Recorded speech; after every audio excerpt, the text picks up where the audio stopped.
The anthropologist Victor Turner's work turns up a theme of cultural polarity that seems to occur throughout the ages, from the yin and yang of the ancient Chinese Taoists, Heraclitus's flux and logos, Jordan Peterson's chaos and order, and Iain McGilchrist's work on the left and right hemispheres of the brain. Turner's duality offers a powerful insight into our nihilistic culture wars world and offers a unique and fertile take on what it is that ails our society. For Turner, the complementary duality that emerges is between structure and anti-structure, or, as Turner more often refers to it, communitas. From an anthropologist's perspective, looking at all types of human society, Turner sees structure and communitas as being the two major models of human interrelatedness. These two terms capture all the trends of progress, doom and gloom that mark the history of humanity. Structure is the world of status, roles, offices and power, while communitas is the domain of love, myth and of mystical unity with everyone and everything. If we were to put a couple of political stereotypes on them, we would call structure bureaucracy and communitas utopian anarchism. This episode, we're going to examine in detail what Turner means by structure and by communitas, and then over the next few months there'll be more episodes where we explore what this lens reveals about our current world. Firstly then, let's look at what Turner means by structure. It's important to note that Turner is coming out of the British anthropological tradition, and so he's not using structure in the sense that the French anthropologist Claude Lévi-Strauss does, which we explored in the earlier episode on the French structuralism of Lévi-Strauss and his followers, which was the driving force behind the post-structuralists like Derrida, Foucault, Baudrillard and Deleuze. Lévi-Strauss's use of the term refers to an underlying cultural structure, a sort of grammar of how society is organised. This French structure is more about logical categories and the relationships between them, and it is likely to be something that the individuals in the society are completely oblivious to. But in the British social anthropological tradition that Victor Turner is coming out of, structure is something every individual is acutely aware of. As we mentioned already, structure and communitas are two modes of human interrelatedness. The structural way of relating to others is through our roles and status in society. If you're a shopkeeper, a waiter, a banker or a mechanic, there's a certain way that this structural role invites you to interact with others, and that interaction depends on whether they are customer, boss, employee or investor. In each case, there is a structured way of interacting with them. With the customer, we might expect politeness and joviality. With the boss, a sense of deference, and with the employee, a sense of supportiveness or sternness. That's not to say there's only one way of interacting, but that the structural role determines the range of possible interactions. If a boss interacts with an employee the way they interact with a lover, they are supposed to lose this role. But of course, these are just the linguistic ways of interacting. But wearing a Rolex, driving a Bentley and having a corner office are just as much structural communication as any words. They're status symbols. We could swap these out for taking ayahuasca in the Amazon, being vegan, and being one of those people who went to Burning Man before it was cool, or whatever set of status indicators work in your corner of the culture. The point is that structure is about our place in the institutionalized hierarchical superorganism that is society. You can think of structure as the skeleton of human society. It's the realm of the political, the legal and the economic. It's the realm of property, whether that's owned privately or communally. These mutually dependent parts of the superorganism organize a society with only gradual changes through time. This skeleton of structure differs across time and space. The skeleton of an Australian Aboriginal tribe 1,000 years ago gave its society a different shape than the ancient Roman structure did for its society. What remains the same wherever we look at humans living in community is that aside from a few exceptional moments in time, there is always a structure, always a skeleton which organizes individuals according to their status and role in the society. As Foucault would note, the power of this structure isn't just restrictive in telling us what we can't do, but it is constitutive. That is to say, it's creative. Its abstract, hidden nature shapes us and limits the ways we can be shaped. On a final note, this idea of social structure has come to be connected with the idea of conflict, since the separating out of parts into a hierarchical ladder of higher and lower inevitably creates scarcity and leads to competition and conflict for the scarcer higher status. To summarise then, structure is the status-oriented institutionalised skeleton common to every human society. While the status markers and the exact institutions may differ from society to society, what is shared is the abstract structure that organises its members. Communitas isn't nearly so easy to define. It's worth remembering that Turner's synonym for communitas is anti-structure. This fits neatly with the simplest definition he gives of this second mode of human interrelatedness. He writes, "For me, communitas emerges where social structure is not." Turner illustrates this complex relationship between communitas and structure wonderfully by drawing on the 11th chapter of Lao Tzu's Tao Te Ching, where the Taoist sage writes, "We join spokes together in a wheel, but it is the center whole that makes the wagon move. We shape clay into a pot, but it is the emptiness inside that holds whatever we want." This illustrates beautifully the relationship of complementary opposites between structure and communitas. The pot is the solid structure, and communitas is the emptiness inside where all the magic happens. Without the emptiness, there's no pot, and without the solid structure, there's only a block of matter. While it is possible to speak about structure without speaking about communitas, it is more difficult to do the opposite. This is only natural given the Lao Tzu-esque emptiness of it. But accepting this hiccup, there is a lot we can say about communitas, about how it shows up in society and what its products are. With structure, the way of relating to our fellow humans is regulated by our positions in the society's superstructure, in its status hierarchy. The communitas way of relating, on the other hand, is more existential. As Turner put it, it involves the whole man in his relation to other whole men. In contrast to the norm-governed, institutionalized, abstract nature of structure's interrelatedness, communitas is a spontaneous, immediate, concrete way of relating to others. It is what many would call authentic. This distinction was key in the works of existentialist philosopher Jean-Paul Sartre, who called the structural way of relating to others bad faith. His existentialism was about being authentic and breaking through to the genuine person underneath what he saw as the mask of structure. In communitas, you are not a waiter, a boss, or a great artist. You are a unique human who I am meeting in this moment and doing a dance with. We are figuring out how to relate to each other and who each other are in an intoxicating back and forth that is immediate and spontaneous. In structure, our behaviour is guided by the rules and laws. In communitas, our behaviour is guided by conscience and compassion. The spirit of communitas isn't a rational cognitive process. As Turner put it, communitas has an existential quality over against structure's cognitive quality. It comes from a space of feeling. It's spontaneous, immediate, and concrete. It's not like the utilitarianism of John Stuart Mill or the effective altruists, sitting down, working out what's best for everyone with an abstract calculus.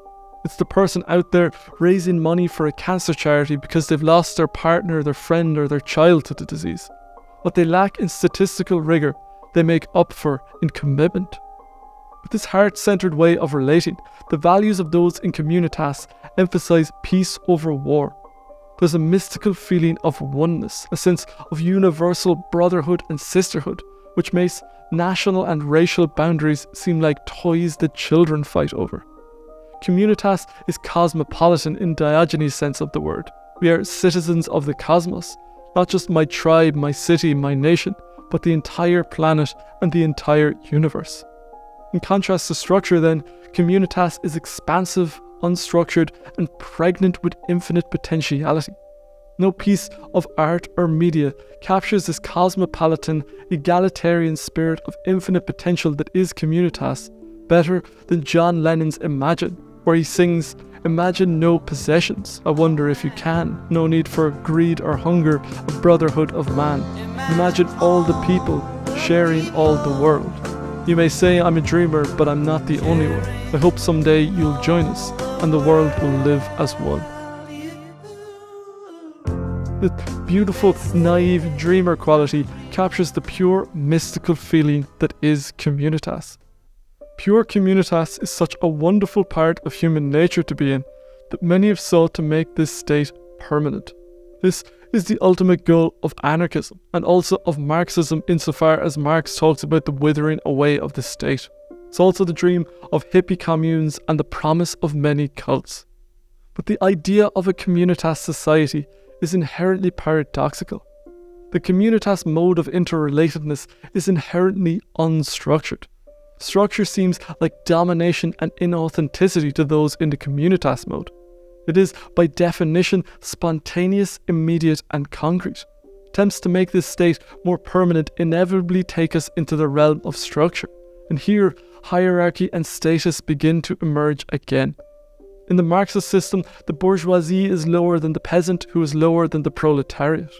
In the social justice movement, black is better than white, feminine is better than masculine, and non-hierarchy is better than hierarchy.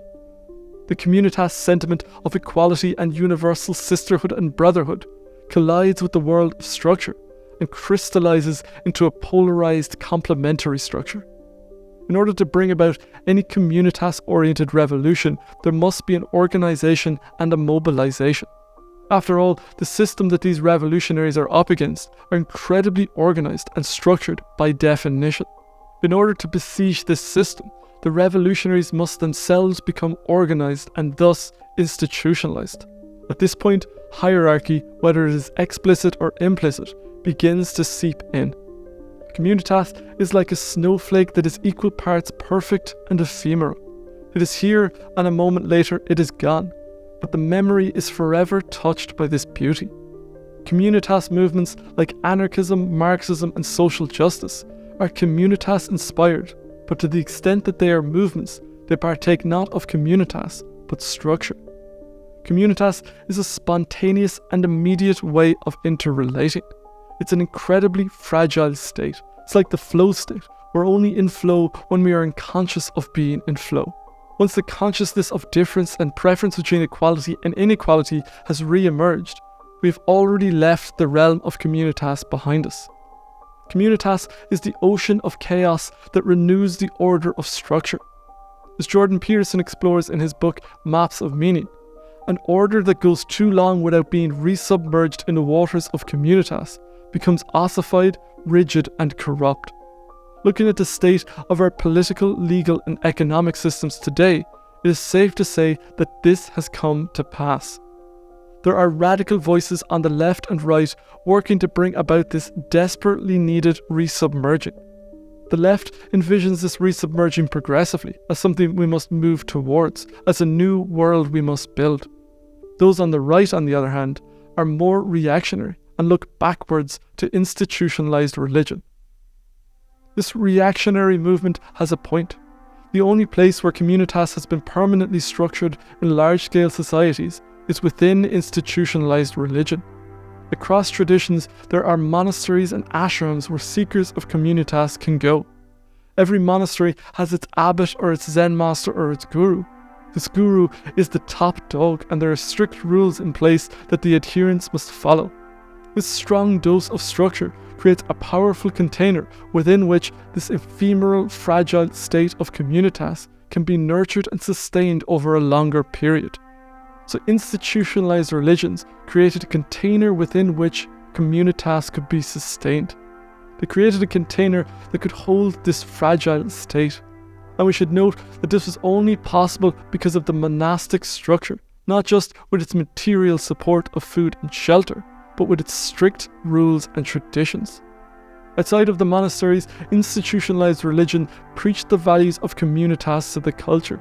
For centuries, the greatest kings of Europe bowed before the Pope and other religious leaders. It was only with the French Revolution that the first violent separation between church and state happened. This division of the moral domain of Communitas from the political, legal, economic domain of structure seems to have been the uncoupling of society's head and its heart. The political, economic, legal structure was renewed by the constant presence of this institutionalized Communitas. Of course, it's also worth noting that this institutionalized Communitas of religion also needs renewal. The structure of the Catholic Church is more rotted structure than living communitas at this point, much as the religion of the Pharisees was in Christ's time. The ancient Jewish religion had a wonderful capacity to integrate new communitas from outside the institutionalized religion through its prophetic tradition. The prophets could emerge from their inferior liminal marginality and declaim the corruptions of the institution, thus forcing a renewal of the tradition, a re-baptism in communitas. Mahayana Buddhism had, and in many places still has, similar mechanisms. The Western religions are now so literal and set in stone that there is no possibility of renewal. There is only the inevitable slow death of any structure lacking renewing contact with communitas. As such, our institutionalized religions are not our salvation, but merely one aspect of structure in dire need of renewal. This dire need is a fact that is gaining increasing agreement in our culture, and we can see that this structure is being assailed by the acolytes of communitas, all calling for a big icy bucket of communitas to be thrown over the rotting skeleton of the structure. But these forces of communitas are, as one would expect given the nature of communitas, poorly structured. The right-wing radicals want to go back to the communitas of institutionalized religion. The progressive social justice want to go forward with their newer vision of communitas. Meanwhile, the hippies are retreating to the edges and forging their own path. The integralists are waiting on a higher stage of cultural development, and the techno-optimists are projecting their rapture of the nerds into the multi-planetary post-singularity future. The jury is still out on which path, if any, can rebirth the culture. That's everything for this episode of The Living Philosophy. I'd like to thank David Pelabosian, Stephen Bartlett Fan, Abysso Feisa, and all the other patrons for their support of the channel. If you'd like to get access to weekly bonus episodes, monthly Q&As, and get your name in the credits like these fine people, then you can head over to Patreon. As ever, if you have any thoughts, insights, or feedback, I'd love to hear from you down in the comments. Otherwise, I shall see you next time. Thank you for watching.